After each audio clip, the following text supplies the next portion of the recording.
Nearly 20% of women experience postpartum depression and anxiety. Now doctors fear those numbers are higher during this pandemic.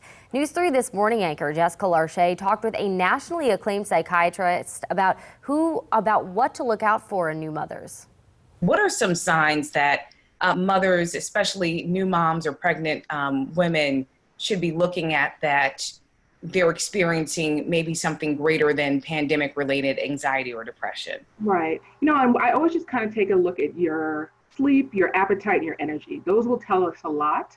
So, of course, we're sleep deprived as new mothers, but if you're noticing that it's even more difficult to get out of bed, you're just not motivated to do things, and the energy is low. And it's really difficult saying this for a parent because naturally, as a new parent, you already have all these things, but you notice it even more. So, to the point that you're not able to wake up for the feedings, or you're not at the point that you can't even just wake up and take a shower. So we look at your kind of daily routine, and if you notice a big difference in that, where it takes such an effort for you to do all of those things, then we really pay attention to, okay, maybe this might be more of a mood episode rather than it just being baby blues or a reaction to the pandemic. What is a telltale sign that they need to make sure they get help? A telltale sign, I always say, if there's ever any risk of harm to self, that's a big sign for us. So if you ever have, and it doesn't have to be something like specific, it could just be like, if I were to fall asleep and not wake up. So we pay attention to the words that are used. When people kind of reach that point where they're just giving up, they don't want to kind of meet their obligations as a parent anymore, that's when it's time. Just for postpartum depression alone, without a pandemic, it's about 10 to 15% of women who get it. And I already think that that's actually underreported. I think it's way more than that. So with the pandemic on top of this, we have to be even more kind of observant of what's going on with our new moms. I think a lot of times when we go through, mental health challenges, we blame ourselves. We say there's something I'm doing wrong. I didn't do this right. I didn't do that right. What can you say to mothers who are blaming themselves for not feeling well? I say, Mom, you're doing great, first of all, because especially guilt is actually a symptom of depression. So we see that in postpartum depression where moms are feeling like they're just not a good enough mother, they're not a good enough wife.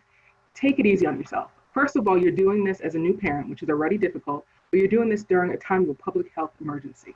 So I try to just help women take that weight off of themselves where they're constantly just beating up on themselves and saying, oh, I'm not doing this, I'm not, your kid is living. Okay, and we are getting through this, and we are going to eat, and your kid is fed, and they're sleeping.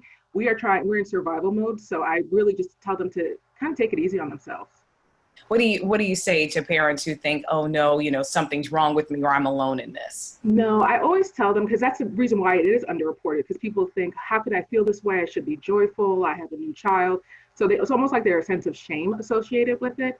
But I say it's actually quite common. And I always remind them that there's people who are experiencing the same thing as you are. And the reason why it's often underreported is because people just kind of label it as baby blues and just say, oh, this is just something you go through. And, family members contribute to that. They'd be like, oh, girl, this is how it is the first few months. You'll get out of it. But you have women who don't get out of it for a year and who can't return to work because of it. So I always say, let's err on the side of safety and let's go ahead and just get it checked out, talk to a professional. Like I said, it could be your family medicine doctor, it could be your primary care, or just talk directly to a therapist or a psychiatrist, talk to somebody. Because I'd rather the professional be the one to be like, okay, you're doing okay. I'd rather us make the judgment rather than you. And we have a full list of mental health resources inside this story if you just go to WTKR.com.